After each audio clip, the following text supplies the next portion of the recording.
Les trois boucs.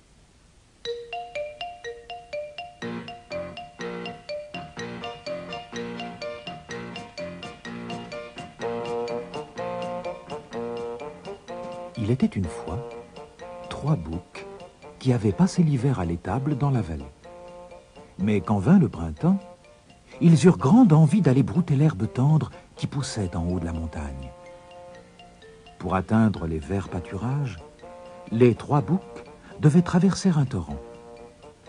Il n'y avait qu'un seul pont de bois sur ce torrent, et sous le pont vivait un horrible monstre qui n'avait qu'un œil. Personne ne pouvait traverser le torrent sans demander la permission au monstre. Et le monstre ne donnait jamais sa permission. Il mangeait tous ceux qui traversaient le pont. Le plus petit bouc arriva le premier sur le pont. Tip-top, tip-top, firent ses sabots comme il avançait sur le pont de bois. Drelin, drelin, fit la toute petite clochette qu'il portait au cou. Qui trottine sur mon pont? Grommela le monstre. C'est moi, répondit le petit bouc de sa voix aiguë. Je veux seulement aller sur la montagne pour brouter l'herbe tendre qui pousse là-haut. Et certainement pas! Rugit le monstre.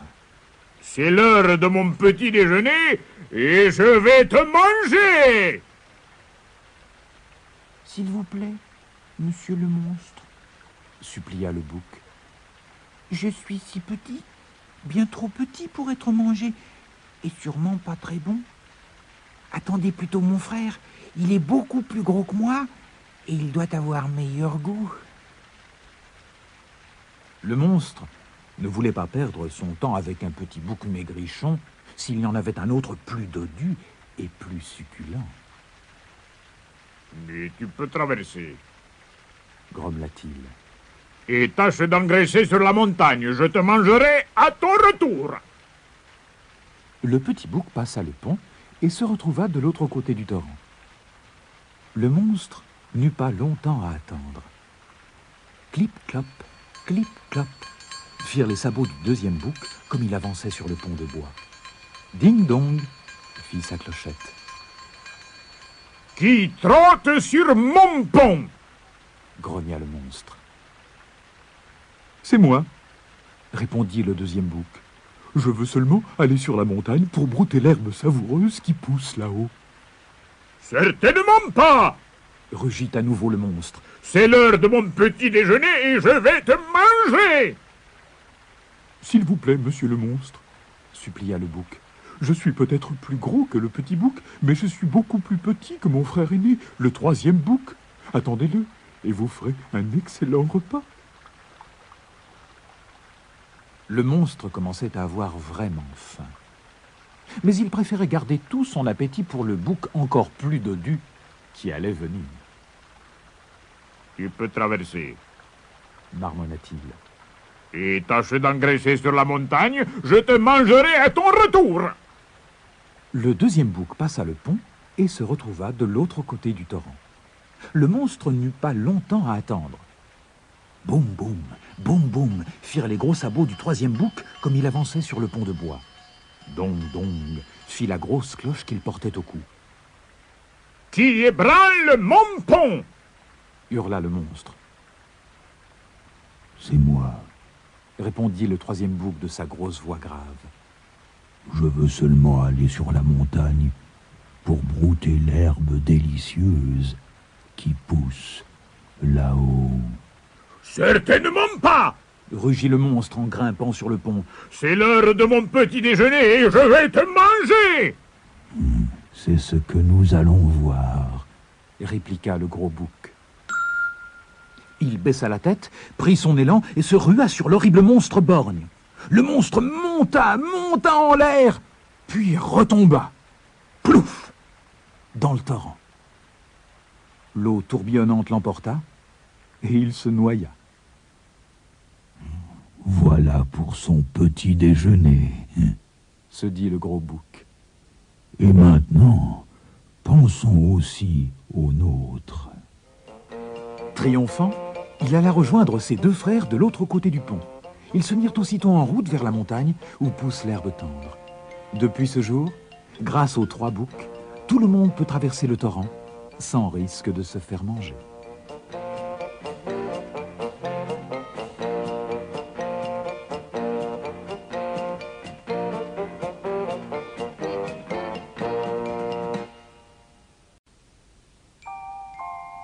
La Reine des Neiges.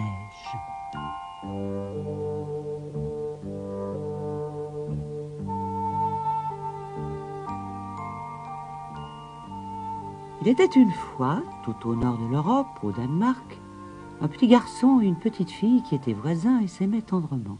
Ils s'appelaient Kay et Gerda. Leurs 2 maisons n'étaient séparées que par un tout petit jardin. À la belle saison, ils y passaient toute la journée à jouer parmi les fleurs, surtout près des roses, qui étaient les fleurs préférées de Gerda. L'hiver, les 2 enfants restaient enfermés dans la maison. Ce jour-là, ils étaient assis auprès du poêle bien chaud, avec la grand-mère de Kay qui leur racontait une histoire. « Personne ne voit jamais la Reine des Neiges, leur disait-elle. Elle vole parmi les flocons et recouvre les champs de neige. Elle fait geler les rivières, couvre les vitres de fleurs de givre. Mais son cœur n'est qu'un bloc de glace. Et quand elle rencontre un voyageur seul dans la neige, elle lui gèle aussi le cœur. » Le soir, avant d'aller se coucher, Kay regarda par la fenêtre. La neige continuait à tomber doucement. Un flocon, plus gros que les autres, tomba sur le rebord de la fenêtre. Soudain, il se mit à grandir sous les yeux de Kay. Émerveillé, celui-ci ouvrit la fenêtre. Et le flocon se transforma en une très belle femme qui semblait faite de millions de flocons étoilés. Elle fit un signe de la main. Effrayé, Kay recula. Mais un éclat de glace lui traversa l'œil et lui glaça le cœur. La douleur disparut cependant très vite.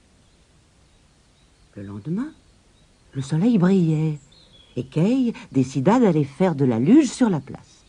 Gerda voulait comme toujours l'accompagner, mais Kay, contrairement à son habitude, refusa de l'emmener.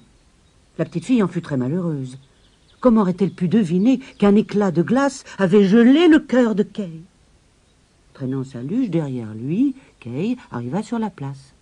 C'était à qui glisserait le plus vite et le plus loin. Les garçons les plus hardis aimaient accrocher leur luge à la voiture d'un paysan et se faire traîner un bout de chemin. Ce matin-là, un grand traîneau attelé de 2 chevaux attendait. Une belle dame, enveloppée dans une fourrure blanche, y était assise.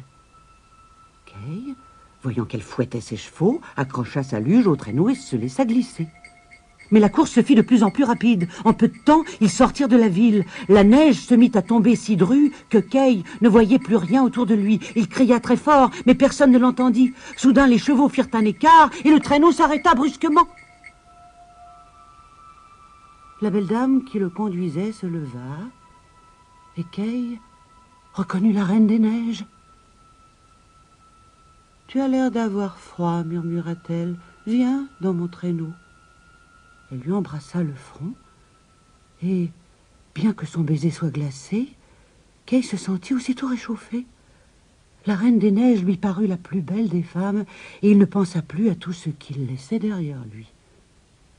Gerda, quant à elle, pleura beaucoup. Tout le monde pensait que Kay devait s'être perdu dans la neige et qu'il était mort. Gerda attendit tout l'hiver, mais Kay ne revint pas. Au printemps, on offrit à Gerda une jolie paire de petits souliers rouges. « Je vais aller à la rivière, dit-elle, un matin, et je lui demanderai si elle n'a pas vu passer mon ami. » Arrivée au bord de l'eau, Gerda l'interrogea. « As-tu vu mon ami? Je te donnerai mes souliers neufs si tu me dis où il est. » Il lui sembla que les vagues lui faisaient signe. Elle sauta dans une barque et jeta ses souliers dans l'eau. Aussitôt, la barque s'éloigna et suivit le courant. « Peut-être la rivière m'emmène-t-elle vers Kay ?» pensa Gerda. Elle arriva juste devant une chaumière qui se dressait dans un grand verger de cerisier. En entendant Gerda, une très vieille femme sortit de la maison. Elle accueillit gentiment la fillette qui lui raconta son histoire. Elle n'avait pas vu Kay, mais elle fit entrer Gerda et lui offrit des cerises. Or, la vieille femme était une sorcière. Elle décida de garder Gerda avec elle, et à l'aide de ses pouvoirs magiques, effaça tous les souvenirs de la fillette.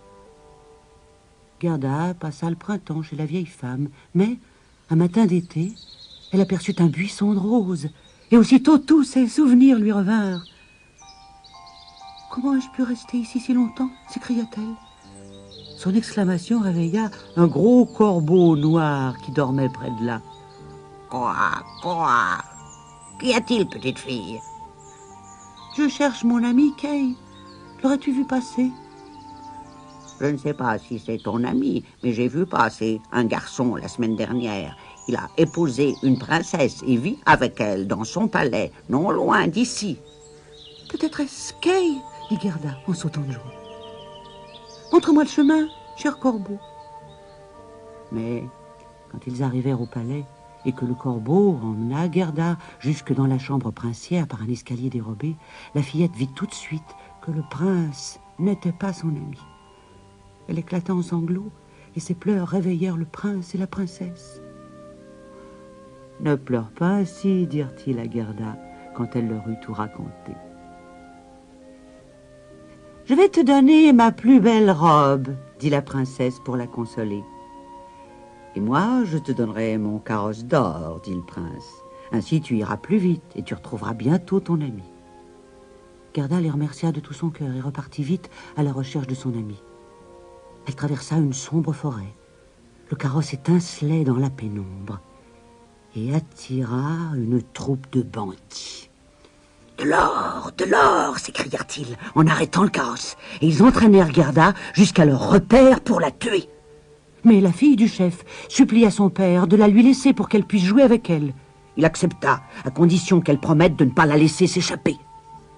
Cette nuit-là, Gerda raconta à sa nouvelle amie la disparition de Kay, et comme il lui tardait de le retrouver.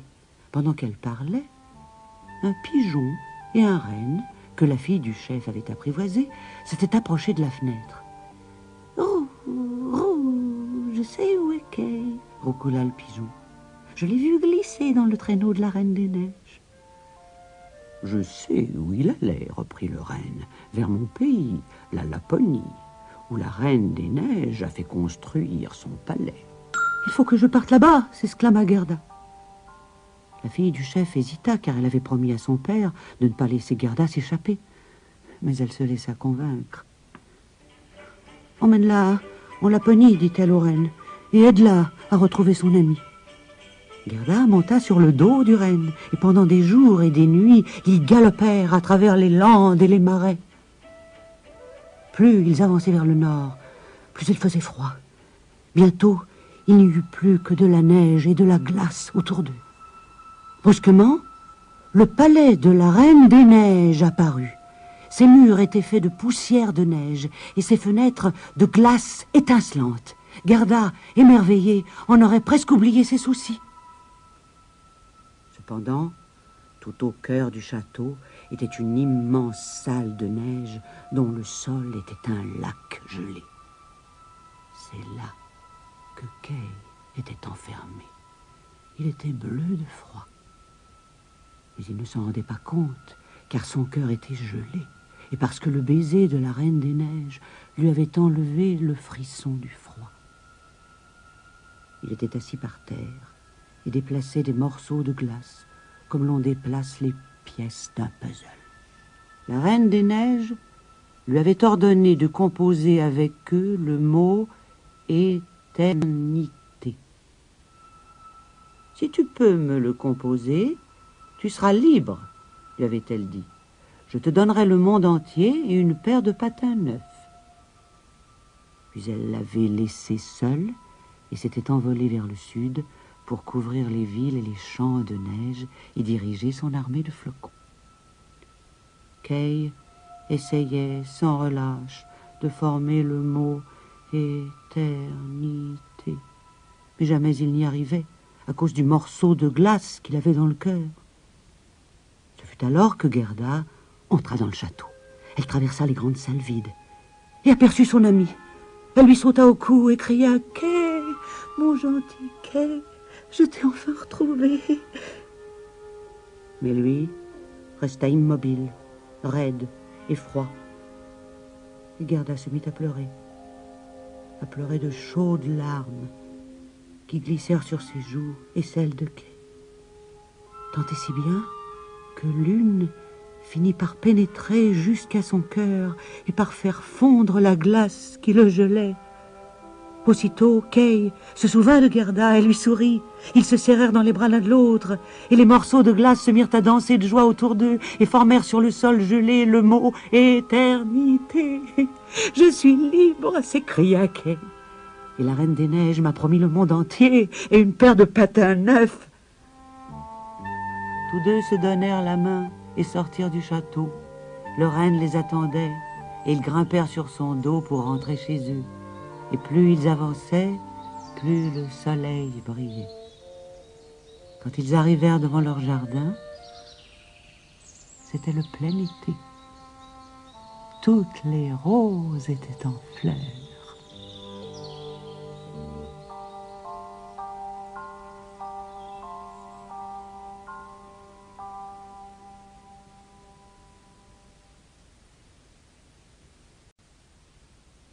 L'aimant de Bruno.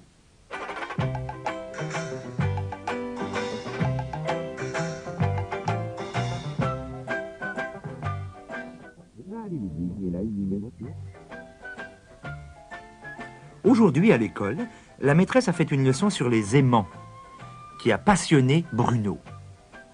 Un aimant est un objet en métal, en forme de fer à cheval, qui attire à lui tous les objets métalliques. Une fois aimantés, ils deviennent aimants à leur tour.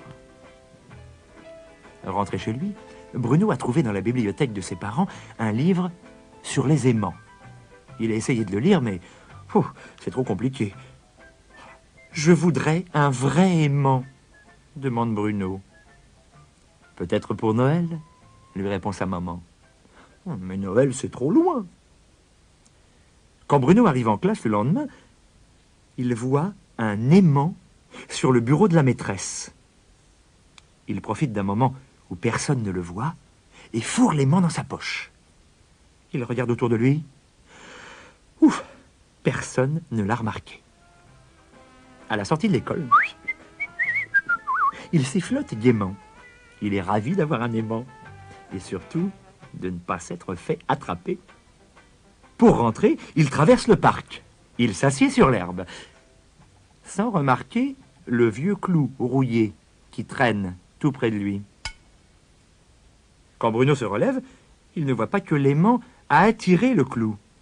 C'est un gros aimant, et même si Bruno le voulait, il aurait du mal à l'enlever. Mais soudain, une boîte de tabac saute toute seule de la corbeille à papier. Elle vient se coller, comme par magie, contre la poche de Bruno, en s'accrochant au clou rouillé. Bruno regarde autour de lui. Oh, personne ne l'a vu. Il essaie de décrocher la boîte, mais elle est aimantée à son tour et tient bon. Et voilà que la corbeille à papier s'ébranle à son tour. Elle est en métal, elle aussi. Bruno se met à courir aussi vite qu'il peut. Hélas, la corbeille roule encore plus vite et elle se rapproche de l'aimant. Bruno remonte le col de sa veste, pourvu que personne ne le reconnaisse. Mais voilà la camionnette de livraison du crémier qui renverse le chauffeur et démarre toute seule, attirée par l'aimant de Bruno. Le chauffeur se relève en criant, il menace Bruno du poing. Effrayé, le pauvre reprend sa course, mais il a de plus en plus de mal à courir car il traîne le clou, la boîte de tabac, la corbeille à papier et la camionnette du crémier. À ce moment, le bus numéro 14, plein de voyageurs, arrive et se met à suivre Bruno. Bruno traverse vite la voie ferrée pour échapper à l'autobus, mais le train qui arrive sort de ses rails et se colle derrière le bus numéro 14, la camionnette du crémier, la corbeille à papier, la boîte de tabac et le clou. Au même instant, une fusée retombe sur Terre. C'est l'aimant qui l'a attirée hors de son orbite et elle est venue se coller sur le train. Bruno a de plus en plus de mal à avancer. Il se cache la tête sous sa veste, terrorisé à l'idée qu'on le reconnaisse. Le clou, la boîte de tabac, la corbeille à papier, la camionnette du grenier, le bus numéro 14, le train et la fusée le suivent. K1K. Furieux, le chauffeur de la camionnette, une passagère de l'autobus, le cosmonaute court après lui. Mais à cet instant, sa poche finit par se déchirer. L'aimant tombe par terre, ainsi que le clou, la boîte de tabac et la corbeille à papier. La camionnette, le bus, le train et la fusée s'immobilisent derrière eux, bloquant toute la rue où ils se sont arrêtés. Mais Bruno est libre. Il rentre enfin chez lui. Oh, heureusement que l'on ne sait pas que c'est de ma faute, pense Bruno, en regardant les dépanneuses dégager la rue. Il est tellement soulagé qu'il ne proteste même pas quand sa maman le gronde pour avoir déchiré sa poche.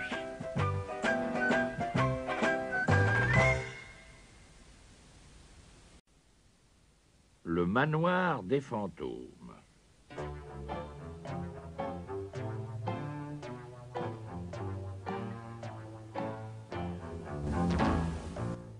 Il était une fois une famille de fantômes heureux qui hantaient une maison au cœur d'une sombre forêt. À cause d'eux, on appelait cette maison le manoir des fantômes. Tout près de là, il y avait une église et quelques maisons. C'était le village le plus calme et le plus solitaire qui soit. La famille se composait de 4 fantômes, maman et papa fantôme, petit fantôme et grand-mère grogne. Elle passait son temps à tricoter des chaussettes en toile d'araignée, pendant que maman fantôme faisait des tartes. Quant à papa fantôme, il dormait toute la journée. À minuit, les hiboux le réveillaient, il était temps pour lui d'aller travailler. Il passait alors à travers les murs, montait dans son carrosse fantôme tiré par 4 chevaux et roulait vite jusqu'au carrefour. Son cocher était un squelette sans tête appelé Monsieur Los. Papa fantôme restait là toute la nuit. Il poussait des cris perçants et secouait ses chaînes qui faisaient un cliquetis affreux. Il effrayait tout le monde. Un jour, petit fantôme dit à sa mère « Maman, quand est-ce que je pourrais faire comme papa? Ça doit être si amusant de crier pour épouvanter les gens. » « Tu es beaucoup trop jeune, mon chéri, lui répondit maman fantôme. Tu ne sais même pas encore crier. Mange ta tarte comme un bon petit fantôme. Cette nuit-là, petit fantôme, revêtu de sa longue chemise de nuit blanche, s'assit en face de son miroir et s'efforça de crier comme un grand fantôme. Mais il put tout juste faire entendre un minuscule cri étouffé. « Misère, j'ai bien peur de ne jamais devenir un fantôme convenable, gémit-il. Je vais demander de l'aide à mes amis. » Le lendemain, il alla consulter Ulule, le hibou, qui logeait dans le clocher de l'église. « Je vois ton problème, petit fantôme, dit Ulule. Peut-être que si je ululais, ça t'aiderait à crier très fort. Je viendrai ce soir au manoir, nous essaierons. » Puis petit fantôme alla voir Monstracha, l'affreux chat, qui avait bon cœur malgré sa laideur. Il lui demanda de l'aider. « Bien sûr, dit Monstracha, je viendrai ce soir, mes miaulements t'aideront. » Ensuite, petit fantôme appela Quick, la souris invisible.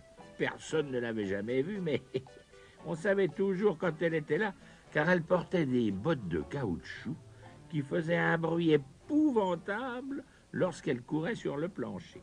« D'accord, je viendrai aussi, dit Quick, mais ils vont m'entendre. J'ai le cri le plus perçant du monde. » Cette nuit-là, tous se retrouvèrent sur le grand arbre du jardin des fantômes. Ulule ulula bien fort, Monstracha miaula, et Quick poussa ses cris les plus aigus. Mais, pauvre petit fantôme, qui avait ouvert grand la bouche pour hurler, n'émit qu'un ridicule petit gloussement. Pourtant, ils réussirent un tel chahut que les voisins s'éveillèrent, furieux.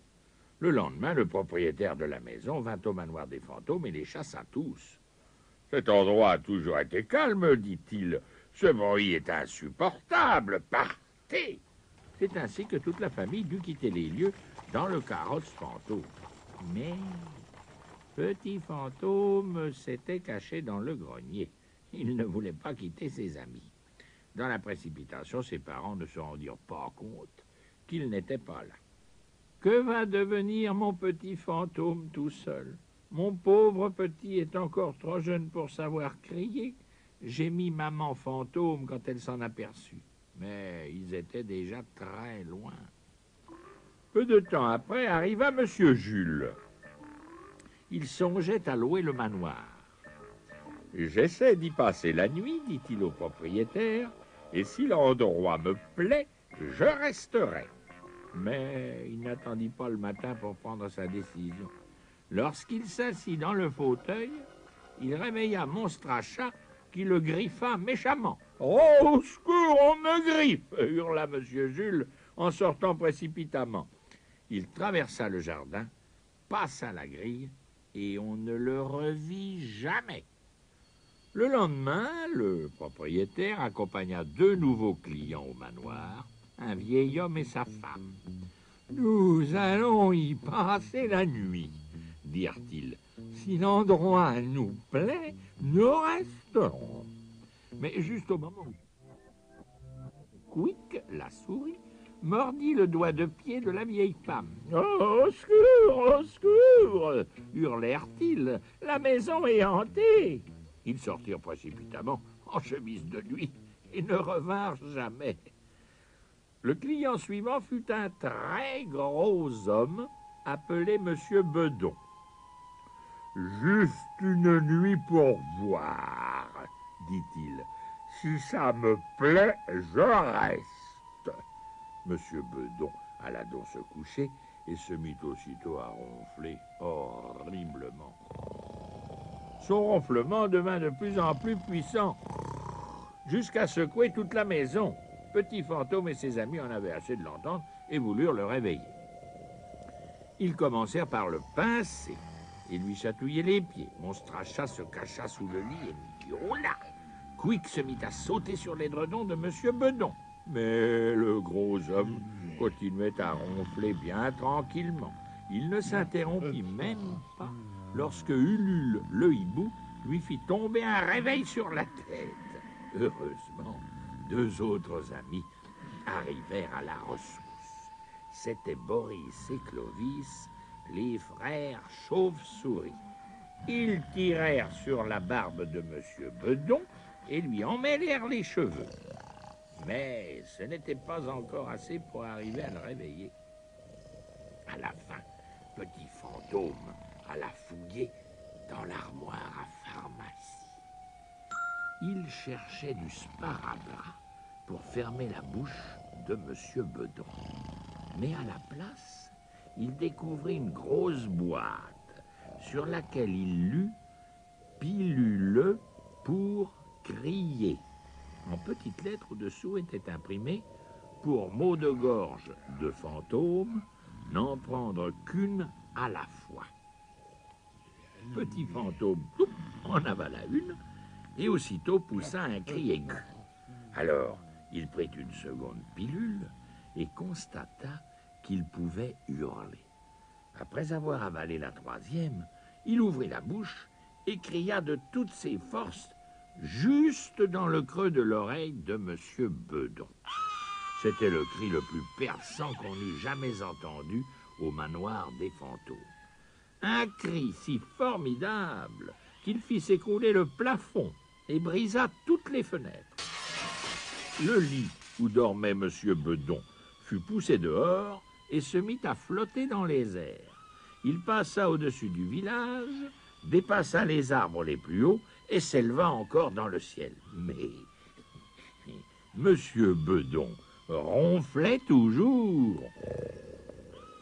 Le hurlement de Petit Fantôme retentit dans la campagne, fit tomber le gendarme de son vélo et abattit toutes les cheminées du village.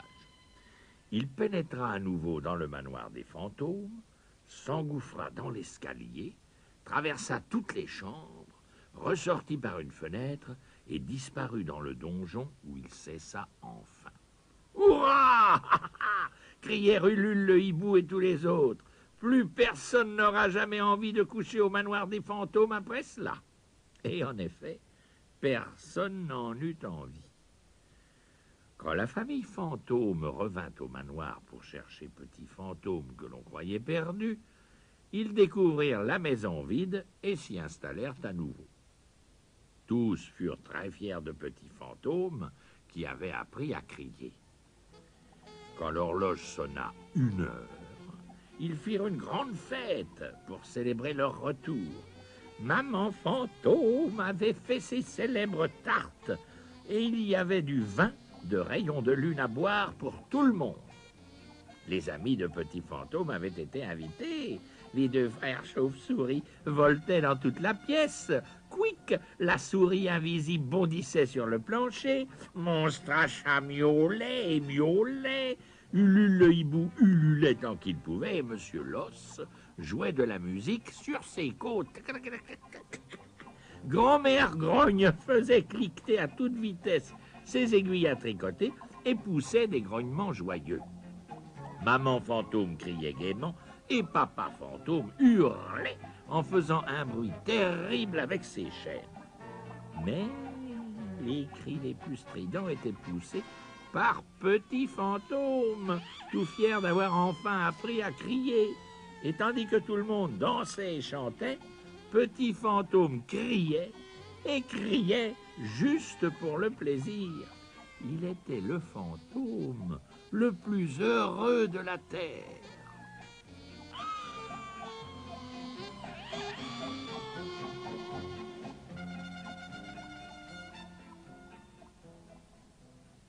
La tortue et les 2 oies.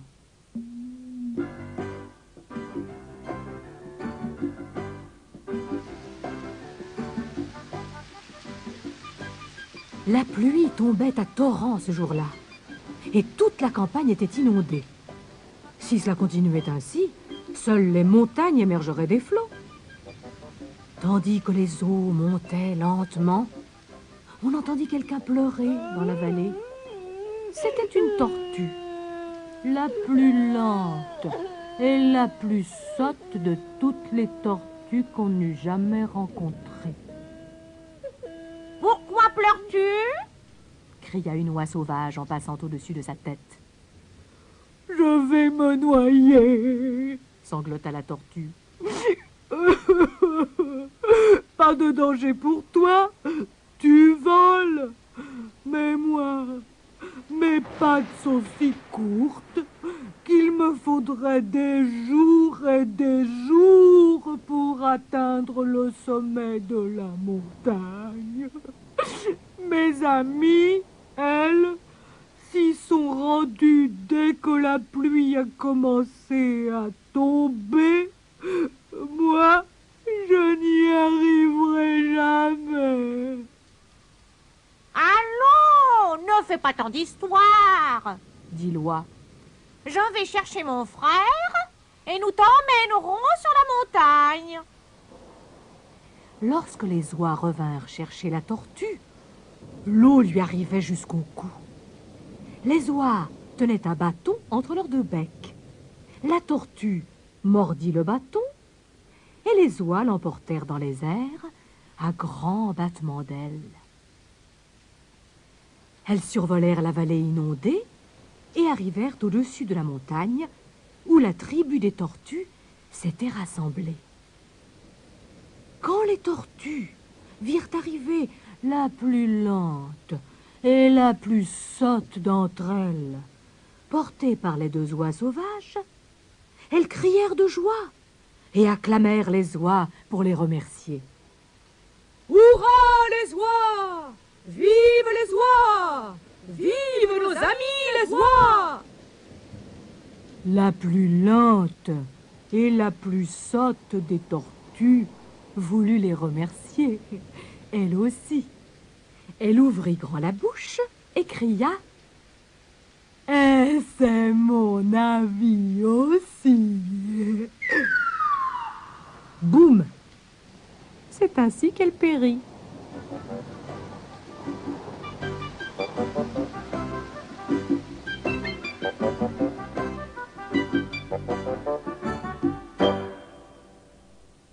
Tirondin a un chapeau neuf.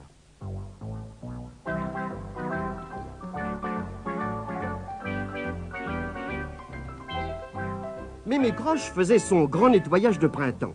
Elle avait vidé les placards, décroché les rideaux et pendu les tapis aux branches du vieux chêne qui lui servait de maison. Elle récurait, frottait, astiquait avec ardeur. Et tout ce remue-ménage dérangeait Abigaël, l'araignée magique qui logeait dans le chapeau de Tirondin. Elle sortit, son livre de magie à la main, et se réfugia sur le toit de la maison pour lire tranquillement. Mais Tirondin avait laissé le chapeau sur son lit pendant qu'il prenait son bain. Mémé Croche s'approcha en bougonnant. « Quelle horreur, ce chapeau !» Elle le prit d'un air dégoûté entre le pouce et l'index pour le jeter dans le feu. Au même moment, Tirondin entra dans la pièce, enroulé dans une serviette de bain. « Mémé !» s'écria-t-il. « Qu'est-ce que tu as fait ?»« J'ai brûlé ce vieux chapeau dégoûtant. » Tirondin se précipita vers la cheminée.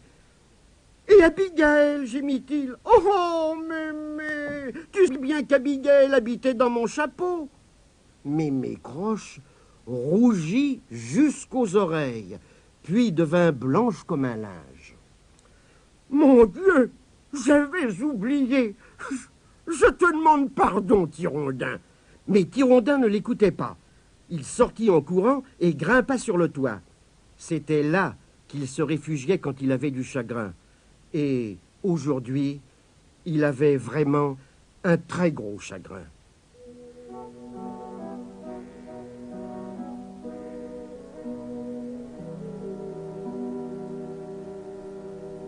Tirondin se blottit, tout triste, contre la cheminée. Soudain, une araignée pendue à un fil se mit à gigoter devant son nez. « Ne sois pas triste, dit-elle. Tu le remplaceras, ton chapeau. »« Mais je ne remplacerai jamais mon ami. »« Oh, Abigaël, c'est toi. Tu n'as pas brûlé. » Abigaël expliqua à Tirondin, ravie, qu'elle était sortie du chapeau pour prendre l'air. « Voyons, murmura-t-elle en ouvrant son livre de magie. Pour avoir un nouveau chapeau, voyons... Ah, voilà, j'ai trouvé. Il faut aller voir l'homme champignon dans sa grotte, sur la colline de Folépine. Aussitôt, Tirondin et Abigaël se mirent en route. Ils traversèrent la forêt de bois tordus et cheminèrent longtemps. Quand ils arrivèrent sur la colline, le soleil se couchait.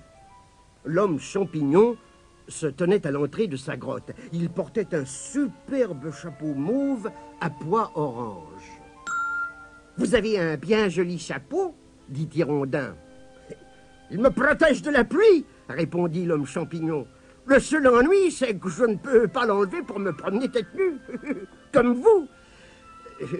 Si je n'ai pas le chapeau, c'est parce que ma mémé l'a brûlé en faisant son grand nettoyage de printemps. Abigaël a lu dans son livre de magie que vous pouviez m'aider à le remplacer. » La nuit tombait et la colline se trouva lentement plongée dans l'obscurité.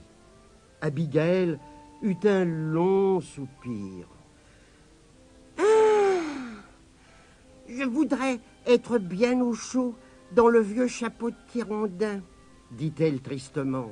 « Courage !» dit gentiment l'homme champignon. « La lune va bientôt se lever, et alors, vous verrez. » En effet, la lune monta lentement dans le ciel avec son cortège d'étoiles scintillantes, et toute la colline fut éclairée. « On dirait que la terre tremble, » chuchota Tirondin. L'un après l'autre, des champignons surgissaient du sol et grandissaient au clair de lune. Ils portaient tous des chapeaux différents. Il y en avait en forme de moulin à vent, de pendule, de théière, de parapluie, de cheminée, de clocher, de phare, bref, tous les chapeaux possibles et imaginables. À toi de choisir, Abigail, dit Hirondin. Après tout, c'est toi qui vas y habiter. Abigail visita le chapeau en forme de gâteau d'anniversaire, puis celui qui ressemblait à une cafetière. Il n'était pas à son goût. Elle fureta partout et déclara « C'est celui-là que je préfère ». Elle montrait un champignon tout ratatiné, coiffé d'un chapeau en tout point semblable au vieux chapeau de Hirondin. À une différence près, un grelot était attaché à son sommet. « Ça ne te fait rien si on reprend le même ?» demanda Abigail. « Figure-toi que je l'avais repéré depuis le début, » répondit Hirondin, « mais je pensais que tu voudrais changer un peu. » L'homme champignon cueillit le chapeau, essuya la rosée qui s'était déposée dessus et le posa sur la tête de Hirondin. Abigail s'empressa de grimper dans sa nouvelle maison. Après avoir gentiment remercié l'homme champignon, Hirondin et Abigail rentrèrent chez eux. Quand ils approchèrent du vieux chêne, les premières lueurs de l'aube filtraient à travers les arbres de bois tordus. Mémé Croche était assise dans la cuisine. « Je n'ai pas pu fermer l'œil de la nuit, dit-elle. J'ai des remords. C'est affreux ce que j'ai fait à cette pauvre araignée. » À cet instant, elle remarqua le chapeau de Hirondin. « Où as-tu trouvé ce chapeau? Il est encore plus usé que l'autre. » Comme Mémé Croche observait le chapeau d'un air réprobateur, Abigail ouvrit sa petite fenêtre et agita une patte. « Oh, oh !» hurla Mémé Croche. « L'araignée, c'est qu'un fantôme !» Elle faisait une grimace si horrible que Hirondin et Abigail éclatèrent de rire. Et plus Hirondin riait, plus le grelot tintait joyeusement. Enfin, quand Hirondin retrouva la parole, il expliqua ce qui s'était passé. « J'espère que tu ne brûleras plus jamais aucun chapeau, ajouta-t-il. Mémé Croche, remise de sa frayeur, eut un petit sourire qui s'élargit et se transforma en un rire soulagé. Des éclats de rire et des tintements de grelots résonnaient dans le vieux chêne, et tous les habitants de Bois Tordu se mirent à rire en l'entendant.